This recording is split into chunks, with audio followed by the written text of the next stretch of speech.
hari raya itu tidak hanya ditandai dengan sholat. Yang namanya hari raya itu tidak puasanya itu, cuma sholatnya diundur. Jadi sholat diundur. Kenapa sholatnya diundur?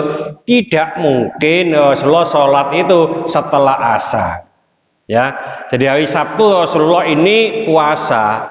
Padahal umpamanya di Bangil itu Jumat malam maghrib itu sudah melihat hilal. Sampai di sini Sabtu siang menyampaikan kepada Rasulullah, langsung Rasulullah hari raya saat itu.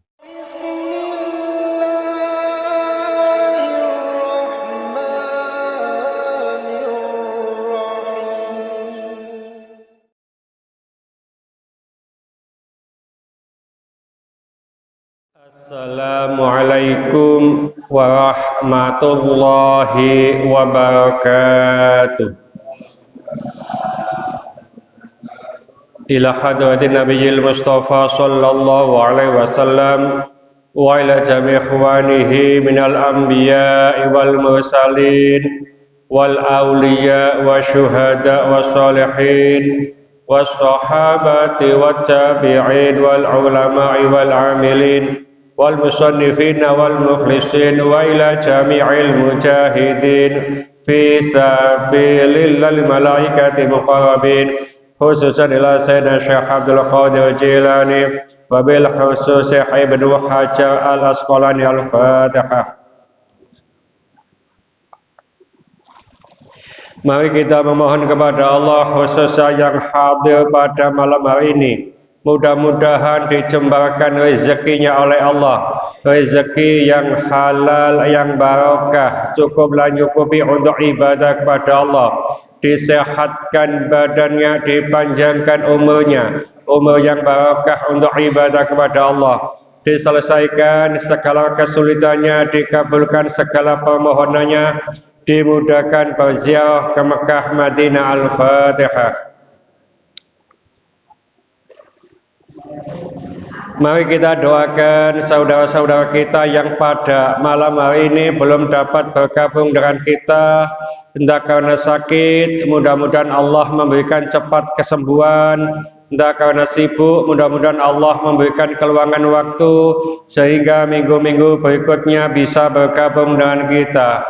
Kita bacakan Fatihah untuk siapa saja, utamanya jamaah kita yang pernah sholat di musola ini, yang telah meninggalkan kita semuanya.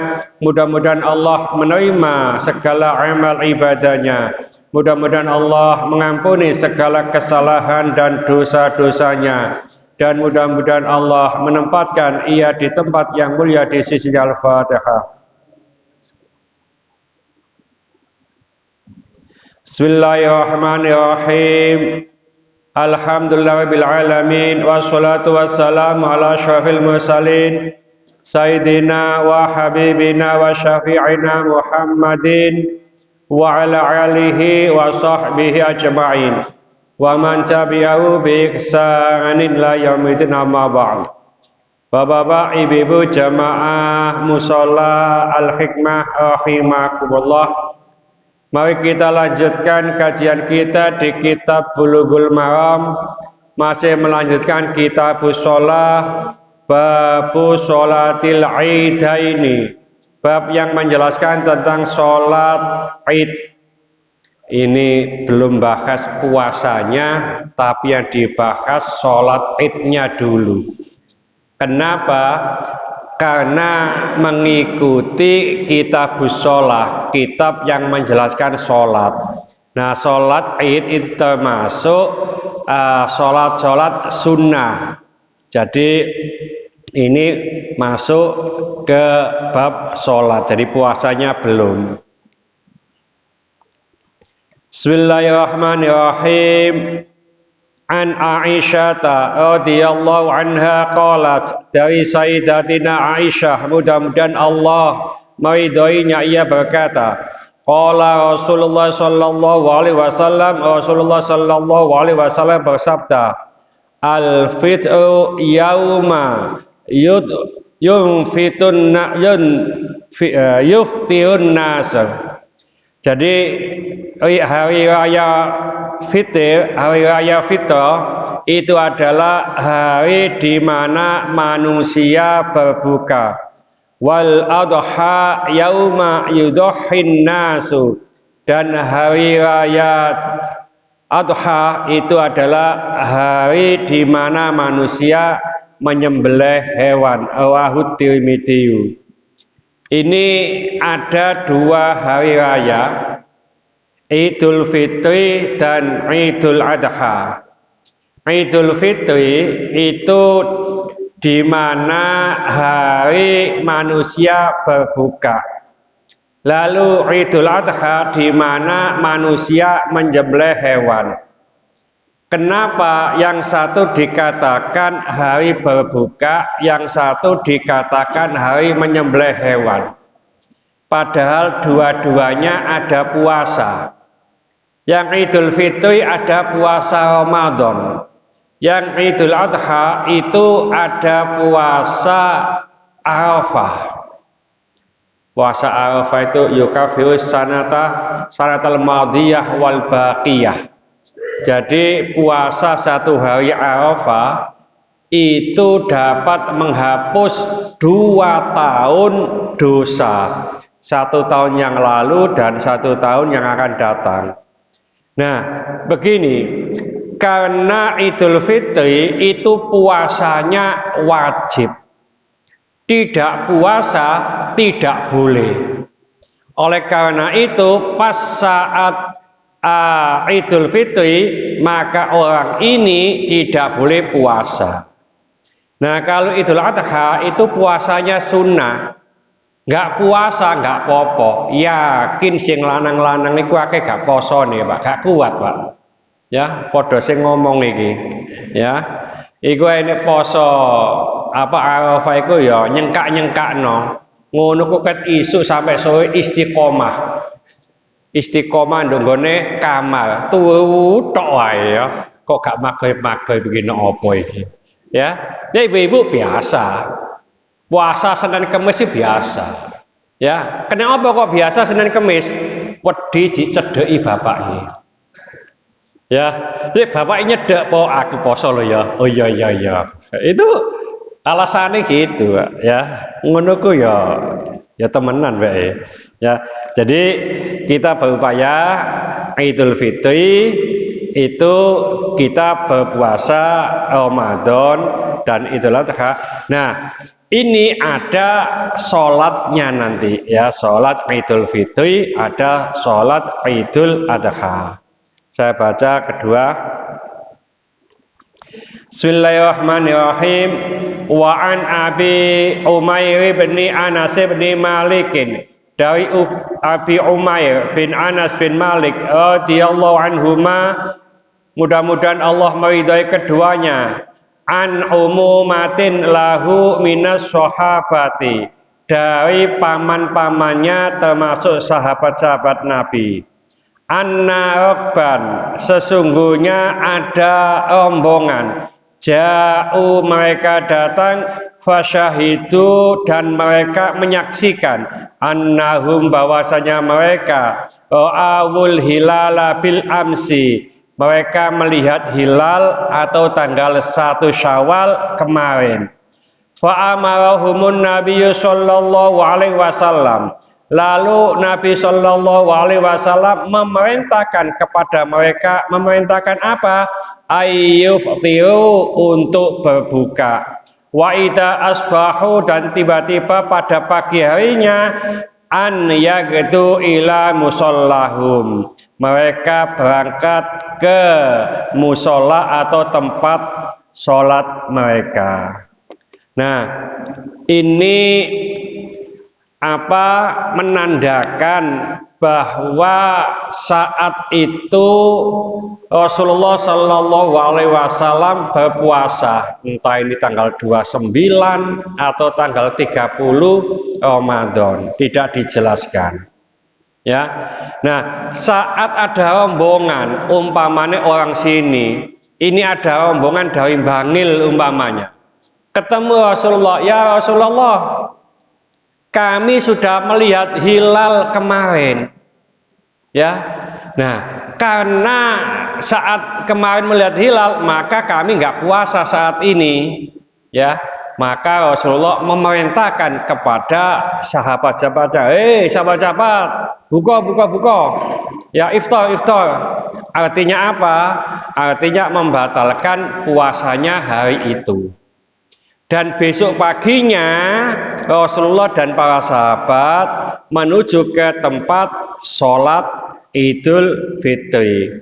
Makanya dalam hadis riwayat Bukhari Muslim ada sumu liruqyatihi wa aftiru liruyaktihi fa innahu ma'alaikum fa akmilu sya'bana thalathina.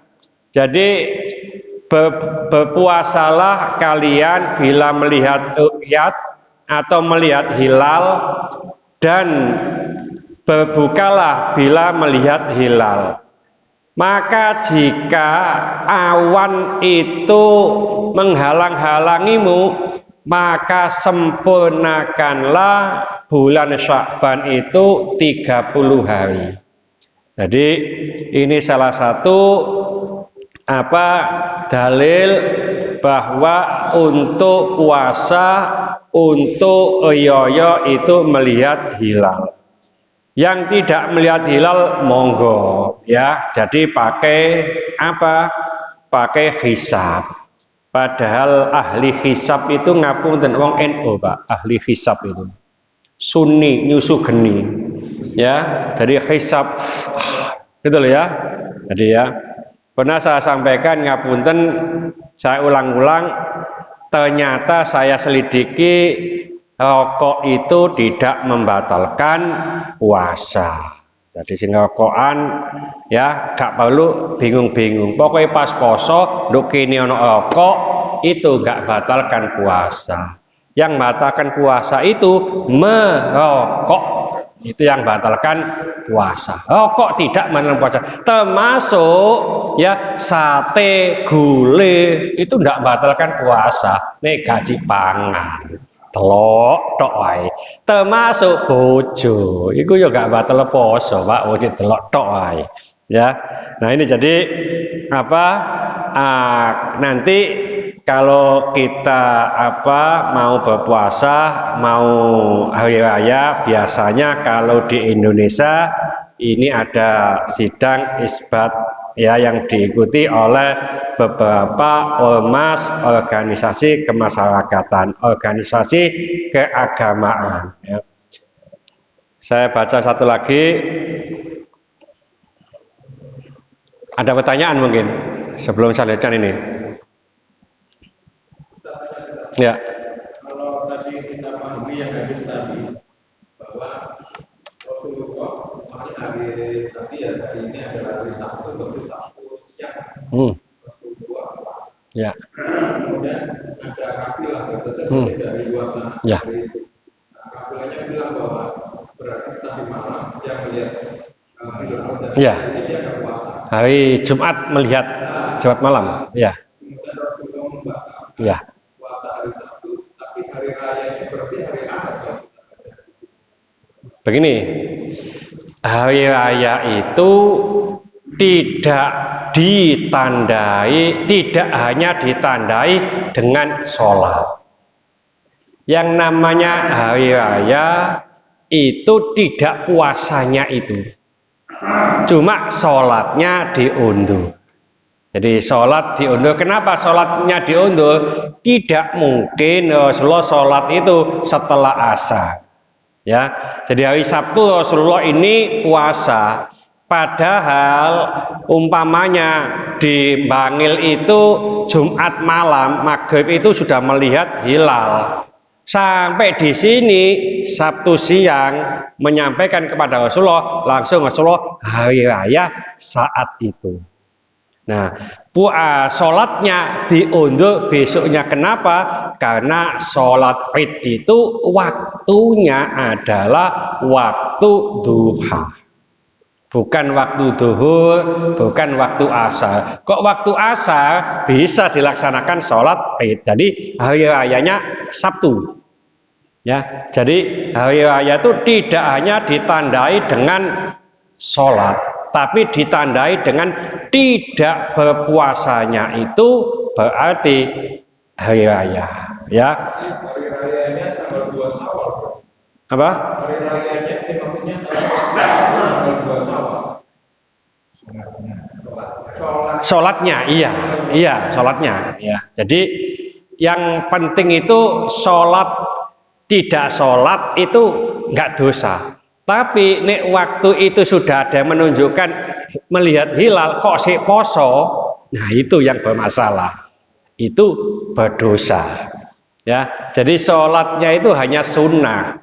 Ya, diundur nggak masalah. Tapi maunya saya sudah melihat hilal disumpah, umpamanya ya, si poso wae. Nah itu yang bermasalah. Itu haram. Ya, jadi hari rayanya tetap Sabtu itu. Nah, tanggal 2-nya sholat, ya, sholat Id, ya. Ada lagi mungkin, ya.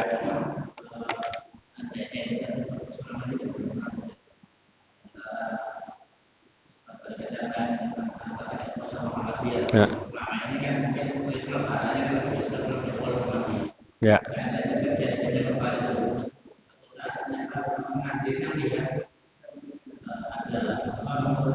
Hilal. Ya. Siap ya. Iya. Cuma kemungkinan itu sangat-sangat kecil. Ya, jadi saudara-saudara kita dari Muhammadiyah itu pakai hisab. Ya. Begini, secara logika. Muhammadiyah itu melihat begini Pak, pokoknya di perut ini sudah ada bayi ya, itu dianggap sudah ada hilalnya. Wong NU ndak mau, nek bayi ini durung metu, durung ketok, nggak gelem. Itu intinya begitu. Jadi teman-teman Muhammadiyah itu umpamanya hilal ini 0, sekian derajat atau 1 derajat itu sudah dianggap, ya. Kalau orang NU itu kalau tidak bisa dilihat belum. Nah, itu hanya itu. Nah, makanya insya Allah pasti duluan teman-teman Muhammadiyah, ya. Jadi 0, derajat atau 1 derajat, padahal bisa dilihat dengan mata telanjang menurut LAN ya, lembaga antariksa itu ya. Nah, 8 ya, itu 4 derajat. Itu baru bisa dilihat dengan mata telanjang ya. Nah, NU itu biasanya 2,5 derajat itu sudah memberanikan diri untuk melihat dengan teropong. Ini 1 derajat, kemungkinan besar itu sulit. Tadi. Oleh karena itu sing penting gak usah atik tukar, ya. Jadi ojo ngene Pak, ya. Biasane nek poso melok sing disiki, nek iya ya melok sing disiki. Ya repot iki ya. Ya. Jadi gak pas wis pokoke poso aku melok sing disik pokoke, ya. Apa? Ya poso sing kewi ya. Poso sing kewi biasane poso melok NU. Iya nek melok Muhammadiyah. Ya mediti men ya. Ya tapi gak apa-apa sing penting poso, Pak. Daripada gak poso blas lah ya. Apa? Ya memang dari hadis itu memang hitungan ya. Jadi perbedaannya puasa sama waktu sholat itu beda. Waktu sholat itu memakai matahari Pak. Jadi matahari itu sudah posisinya tetap. Jadi jam untuk sholat 100 tahun yang akan datang saya bisa ngitung. 100 tahun yang akan datang. Ya, jadi makanya ada jam abadi. Tapi kalau tanggal ya tanggal apa Hijriyah itu pakai bulan. Nah, di sini dikatakan kalau umpamanya terhalang agama atau ini ya awan, maka disuruh genapkan. Itu yang jadi permasalahannya itu. Nah, di sana bisa melihat, di sini tidak bisa melihat, berarti di sana poso, sini tidak puasa. Gitu loh, ya. Jadi digenapkan 30. Tidak ada 31, tidak ada. Ya. Jadi 29 sama 30. Jadi melihatnya itu tanggal 28 malam, Pak. Jadi masuk 29, ya. Nah, ini di Indonesia disepakati wilayah Indonesia. Pokoknya do Aceh kono melihat hilal, berarti se-Indonesia itu dianggap sudah hari raya. Umpamanya do Papua dulu, umpamanya melihat hilal, maka semua Indonesia juga melihat hilal, ya. Jadi tidak perlu kita pertentangkan, tidak bisa ketemu. Ya, yang tadi itu pokoknya wis meteng, berarti wis. Ya, NU durung lahir berarti durung. Ya, durung ono, ya gitu loh. Ya, semacam itu, ya. Dan tidak bisa ketemu. Tapi ngapunten, NU itu juga menggunakan hisab. Kenapa menggunakan hisab? Supaya tahu bahwa nanti posisi hilal itu di mana. Ngapunten nek gak ada di hisab, Pak. Posisi hilal di sana ditopong do kono sampai jam 10 malam nggak iso lihat, Pak. Nggak ngerti. Kok gak ketok? Lho posisi do kono, bojonya di mana? Terus berapa detik, berapa jadi derajat, menit, detik itu dihitung semuanya. Makanya perlu ilmu falak. Nah, kadang-kadang kiai-kiai itu ilmu falaknya itu mateng. Ngitungnya kadang-kadang nggak pas, jangan sing pas itu ya insinyur itu, Pak. Ya, jadi ahli matematika iso ngitung tepat ya, pas itu ya, pakai diodolit dan seterusnya, ya. Ini termasuk ngapunten, kadang-kadang kita bagi warisan itu iso bagi ini tapi ngitungnya kadang bingung, soalnya gak ahli matematika, gitu ya. Yani iso sing pas ahli matematika, faidnya bagus, itu juga bagus, ya. Saya baca ini nanti dipraktekkan ini. Bismillahirrahmanirrahim. Wa an Anasin radhiyallahu anhu qala, dari Anas, mudah-mudahan Allah meridhoinya, berkata, karena Rasulullah sallallahu alaihi wasallam adalah Rasulullah sallallahu alaihi wasallam la yaqdu yaumal fitri, tidak berangkat sholat pada hari Idul Fitri hatta yakula tamaratin, sehingga beliau makan beberapa kurma. Akhrajal Bukhari wa fi riwayatin malaqatin wa wasalah Ahmad, dan menurut riwayat Ahmad wa yakulhunna ifradan, beliau makan satu persatu. Saya baca satu lagi supaya pas. Wa ani ibni Buraidah an abihi, dari Ibnu Buraidah dari ayahnya radhiyallahu anhu qala, mudah-mudahan Allah meridhai keduanya, ia berkata, karena Rasulullah SAW adalah Rasulullah SAW la yakhruju yaumal fitri, tidak keluar pada hari Idul Fitri hatta yat'ama, kecuali ia makan dulu. Wala yat'amu yaumal adha hatta yusolliya, dan beliau tidak makan pada hari Idul Adha sampai ia sholat dulu. Rawahu Ahmad wa Tirmidzi wa Shahabil Muhibban.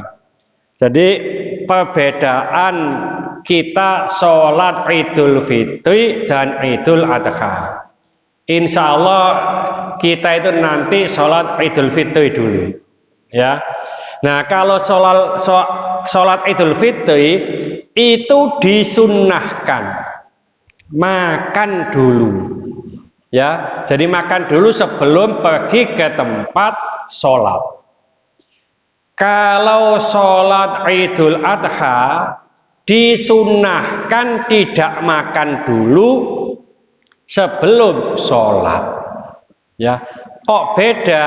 Iya, Karena Idul Fitri yang tadi saya katakan didahului dengan puasa yang panjang, puasa wajib. Ini menandakan bahwa iftar, ya, jadi berbuka supaya kita tahu ini tidak puasa. Jadi anjurkan makan dulu. Makan apa Ustadz? Nih Rasulullah makan kurma, beberapa kurma. Beliau makan kurma satu-satu. Iya nawar dewe jeplok nongin repot nanti. Ya, jadi satu-satu. Sekedar untuk supaya tidak dianggap puasa. Ngumut permen monggo, nyakot sandal monggo. Umpamanya ya.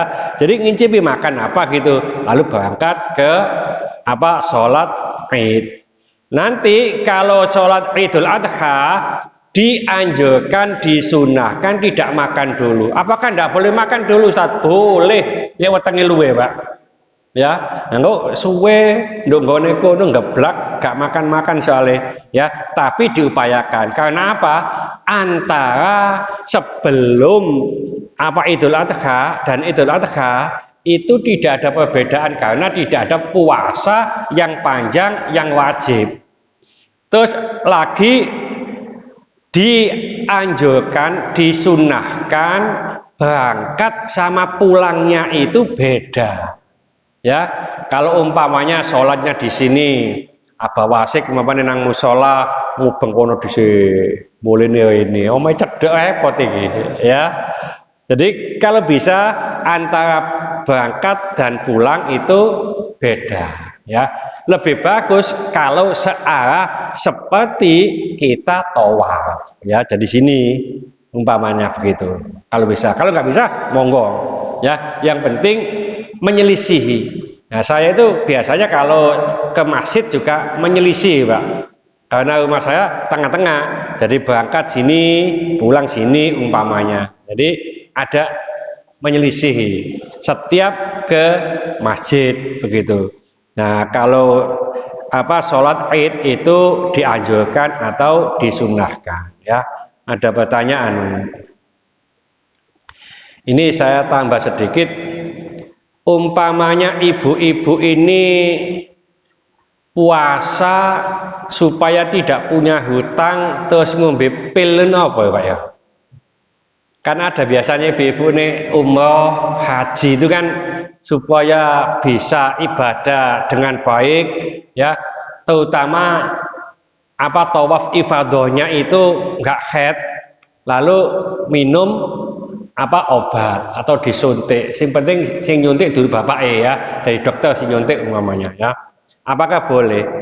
Jadi begini, kalau kita lihat di fikih kontemporer, ya, fikih kekinian, ya, atau fikih alternatif itu kadang ya, yang dipelopori oleh Syekh Yusuf Qaradawi. Kalau di Surabaya dipelopori oleh Profesor Zahra, ya. Beliau mengatakan fikih ukhuwah, ya. Nah begini, jadi kalau orang itu pergi umroh atau haji, mayoritas ulama memperbolehkan, ya, supaya ibadahnya karena jauh Pak, ya. Lalu termasuk puasa. Puasa ini masih diperkenankan untuk minum obat supaya nggak punya hutang. Termasuk ngapunten, ini juga jarang dibahas di fikih. Bapake iku kerja nduk Kalimantan, mulene petang wulan pisan. Sekali pulang mek 3 dino.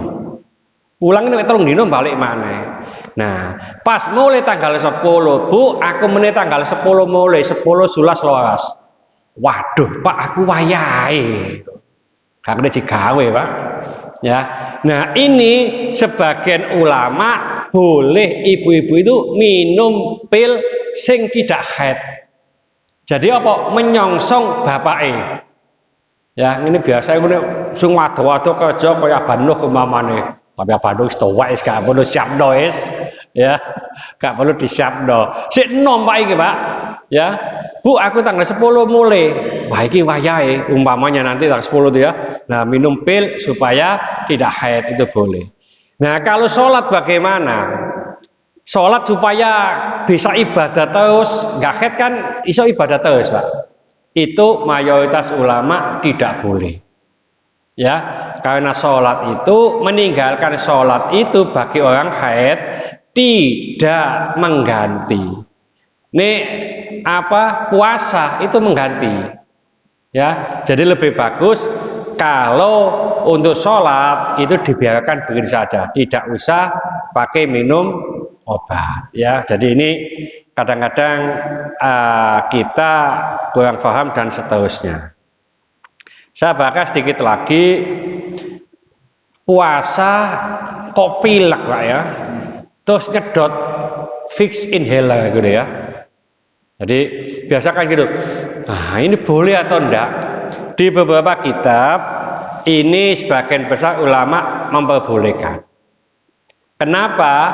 Karena yang dihirup itu adalah abstrak. Bukan abstrak. Ya, jadi tidak kelihatan. Ya, abstrak atau konkret, Pak? Abstrak ya, abstrak itu apa? Gak kelihatan ya. Ya, jadi abstrak, jadi tidak kelihatan. Nah, kalau barangnya itu konkret, itu baru nggak boleh. Seperti rokok. Rokok itu kalau disedot ya, kan itu beluk Ustadz, itu ada bekasnya. Ya, makanya merokok itu membatalkan puasa. Nek rokok tidak membatalkan puasa. Dari nyedot fix inhaler itu tidak membatalkan puasa. Ya, jadi ono sing batalkan puasa. Ya monggo fikih itu tidak harus sama, Pak. Perbedaan ya. Ya, jadi perbedaannya beda-beda. Ya, kemarin saya katakan sing apa tak talak 3 semacam itu ya, itu beda ya, ada empat macam fatwa. Jadi, nah kalau disuntik ya, biasanya suntik ya, suntik atau injeksi, suntik untuk bokong, suntik bokong Pak ya, itu tidak membatalkan puasa. Ya, jadi suntik itu tidak membatalkan puasa. Lalu ini apa namanya ini infus. Ya, kalau mayoritas ulama infus itu tidak boleh. Tapi di fikih kontemporer dibagi 2. Kalau infusnya itu untuk fresh supaya badan itu fresh ya, itu tidak boleh. Tapi untuk pengobatan itu boleh. Ini menurut apa? Fikih kontemporer. Cuma di situ dikatakan wong sakit itu gak poso ya gak popo, lebih bagus gak poso gitu loh. Terus gak usah diimpus. Ini impus untuk apa? Penyembuhan ya. Jadi masih boleh. Nah, wong biasa sakit itu juga boleh tidak puasa. Intinya kalau sesuatu yang masuk itu melewati lubang ya, itu maka apa? Membatalkan poso. Contoh netesi mripat ya, itu di berbagai kitab tidak membatalkan puasa. Netesi kuping batal. Ya, kuping ini sampai bisa tembus ke tenggorokan. Mata itu tidak sampai tembus ke tenggorokan. Itu biasanya saat gini ya, saya tidak membatalkan puasa. Ya, kawan-kawan kita share lah ya, karena apa yang saya sampaikan pernah saya tulis dan ada dasarnya. Pokoknya umpamanya ada dasar liyo, ya enggak apa-apa Pak. Tapi kan saya punya dasar. Jadi begini, ngapunten. Di berbagai madhab itu pasti ada beda gitu ya. Jangankan madhab Syafi'i sama madhab Hambali atau madhab yang lain. Di madhab Syafi'i atau Syafi'iyah itu juga ada perbedaan di antara para ulamanya. Ya, contoh umpamanya masalah kepiting Pak ya. Itu Imam Nawawi sama Imam Romli itu beda. Kalau Imam Romli di kitab apa ya, Nihaya Bidayah wa Nihayatul Muhtaj, ya, Nihayatul Muhtaj, itu kepiting itu haram, ya, secara mutlak. Itu Imam Romli. Imam Nawawi dalam kitab Al-Majmu' Al-Muhadzab itu kalau hewan air meskipun bisa hidup di darat tapi terbatas, itu maka masih dihalalkan. Nah, senyampang dengan itu MUI beberapa tahun yang lalu, berpuluh tahun yang lalu itu datangkan dari IPB, Pak. Apa IPB itu? Institut Pertanian Bogor. Ya, profesor-profesor datangkan ditanya. Ternyata kepiting itu di dunia ada lebih dari 200 spesies. Ada 2000 spesies. 2000 macam, ya. Nah, yang halal itu 4 macam. Wah, ini 4 nih, siji loro telu gak wani. Ya. Nah, termasuk rajungan. Tahu rajungan ini Pak Warsip pasti hafal, ya. Rajungan itu termasuk dari 4 ini. Kepiting bakau yang biasa kita makan-makan itu termasuk halal. Ternyata kepiting itu kalau diletakkan di luar atau di darat itu bisa hidup tidak lebih dari 4 hari, kecuali kasih air. Dia masih butuh air, ya. Nah, yang spesies yang lainnya itu tidak boleh. Tapi yang 4 ini boleh. Nah, ini kan ada perbedaan di antara mazhab Syafi'i. Oleh karena itu ngapunten, di Nahdlatul Ulama ini ada keputusan. Kalau ulama-ulama Syafi'iyah itu ada perbedaan, maka yang digunakan pertama adalah Imam Nawawi sama Imam Rafi'i. Ada keputusan gitu. Jadi dua ulama ini yang teratas. Kalau Imam Rafi'i sama Imam Nawawi ada perbedaan, yang digunakan Imam Nawawi. Jadi ada hierarki begitu, Pak. Ya, jadi ini menurut ini. Nah, kalau yang ini beda, menggunakan ini. Ya, jadi ada semacam itu. Jadi fikih itu beda, itu biasa. Satu mazhab aja juga ada perbedaan, ya. Ya. Puasa donor darah boleh. Ya, termasuk bekam. Ya, di sini nanti ada, Pak. Bekam itu membatalkan puasa. Tapi juga ada yang tidak membatalkan puasa. Wah, iki repot, gunakno dalil ndi? Ojo gunakno dalil ndi? Ikut ulama. Ternyata yang bekam membatalkan puasa itu Rasulullah khawatir. Nek wong poso dibekam iku gak kuat. Ya lemes gitu ya. Jadi mudorot, maka tidak boleh. Ya. Nah, yang memperbolehkan itu karena menganggap Rasulullah itu tidak masalah. Ya, jadi begitu. Intinya, nek awake gak sampai kuat, wis gak usah bekam. Nek awake kuat, monggo. Jadi termasuk donor darah waktu poso tadi. Nek awake gak kuat, lebih bagus gak donor darah. Ya, tapi nanti nek kuat, ya monggo. Saya itu nggak pernah ikut donor darah, Pak. Nek tensi itu 60, 90, 70 atasnya 100, ya. Itu donor darah wis kelimpu kalau saya itu ke Pak Sigit itu loh. Waktu bekam ya khizama dituekoni dhisik. Ustaz wis mangan ta durung? Soalnya ngerti saya itu darah rendah. Sudah. Ya sudah makan, sudah anu, ya. Nah, istri saya dibekam ambek istrinya Pak Sigit itu. Ya, tak delok kok meneng ae ngantuk tanya apa? Semaput, Pak. Dia apa? Dibekam. Jadi saya tunggu dibekam istrinya Pak Sigit. Ibu. Sudah, Bu, ini nanti tambah entek iki nanti anune ya. Tibake wedi tibake ya. Jadi pernah bekam. Jadi boleh donor darah. Ya.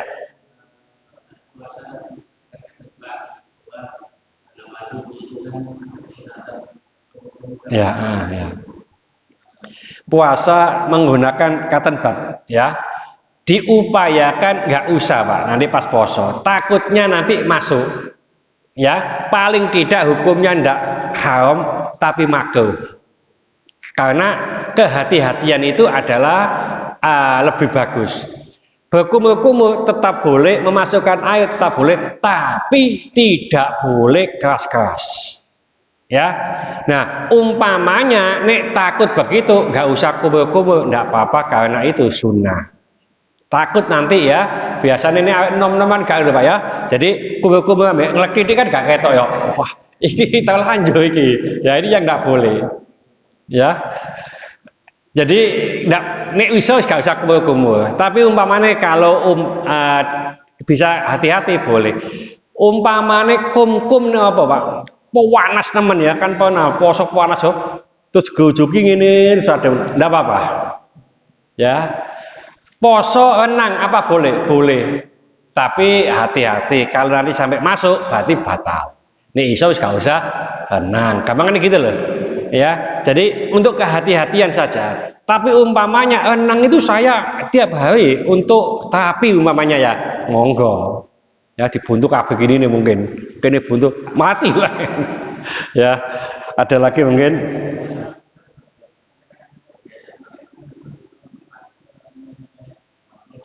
Nah nanti diatur mulai sadurunge subuh sama sakwise maghrib. Tapi memang kalau tidak sampai masuk sekali, monggo. Jadi kata bagi itu tidak terlalu besar nanti ya, tidak mendorong ya. Kenapa kok nggak usah untuk kehati-hatian? Bukan berarti haram. Ya, bukan berarti haram, tapi untuk kehati-hatian kita termasuk berkumur-kumur atau menghirup air ke hidung. Itu hanya untuk kehati-hatian. Ya, ada lagi mungkin untuk puasa. Satu lagi mungkin. Bismillahirrahmanirrahim. Wa an Ummi Atiyah radhiyallahu anha qalat, dari Ummi Atiyah mudah-mudahan Allah meridhoinya, ia berkata, umirna an nukhrijal awatiqa wal khuyyida, kami diperintahkan keluar mengajak para gadis dan orang-orang yang haid fil idaini, dalam dua sholat id, yashhadnal khair, kami menyaksikan kebaikan, wa da'watal muslimina, dan dakwah orang-orang muslim, wa ya'tazilul khuyaidul musalla, dan orang-orang yang haid itu dijauhkan atau dipisahkan dari tempat sholat. Muttafaqun alaih, riwayat Bukhari Muslim. Jadi ngapunten ibu-ibu, nanti kalau ada sholat id, Idul Fitri, Idul Adha, ini tetap dianjurkan untuk mengikutinya. Ya, untuk mengikutinya. Ustadz, nang saya ini haid deh, nggak apa-apa. Cuma nggak ikut sholat. Ya, umpamanya kalau di masjid itu tidak di masjid. Ya, kalau umpamanya di lapangan itu agak ke belakang supaya tidak bercampur dengan orang yang sholat. Ini juga terjadi waktu istri saya haid juga begitu. Waktu pas sholat Idul Adha mungkin ya, pas saya khutbah di Gresik kota, nah istri saya haid, ya saya suruh ikut ya pakai apa kena gitu, tapi di luaran, ya tidak bercampur dengan orang-orang yang sholat. Jadi diupayakan untuk apa? Untuk menyaksikan kebaikan dan dakwah orang Muslim.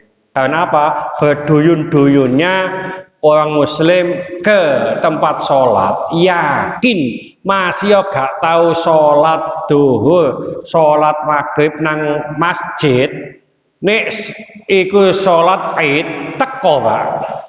Ya, jadi teko ini memang dakwah. Ya, nah ngerti sholat Idul Fitri itu pakaiannya api-api kabeh.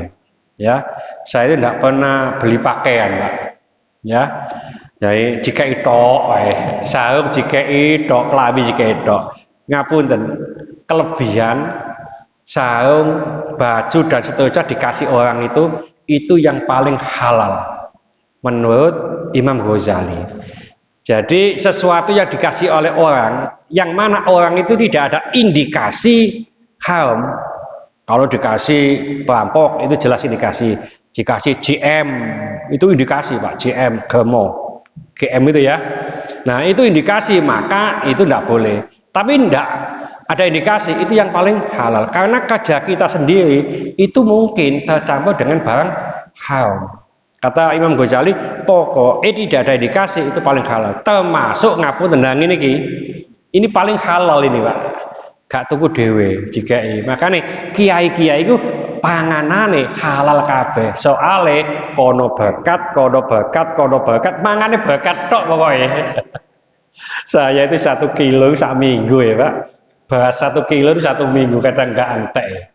Ya oleh berkat terus saya. Yang ngapunten, termasuk nanti ini saya setelah selesai salam, saya nggak lama-lama langsung meninggalkan saya karena di sana ada acara ya, jadi supaya tidak tertinggal di sana. Berkat mana Pak nanti Pak ya. Mudah-mudahan sedikit ini dibarengi hidayah oleh Allah Subhanahu wa taala. Mudah-mudahan segala hajat kita dikabulkan Allah, segala kesulitan kita dibantu oleh Allah. Mudah-mudahan anak-anak kita menjadi anak yang soleh solehah, taat kepada Allah, patuh dan nurut kepada kedua orang tua. Jangan kasih keturunan, mudah-mudahan Allah memberikan keturunan yang soleh solehah. Jangan kasih jodoh, mudah-mudahan Allah memberikan jodoh yang soleh solehah.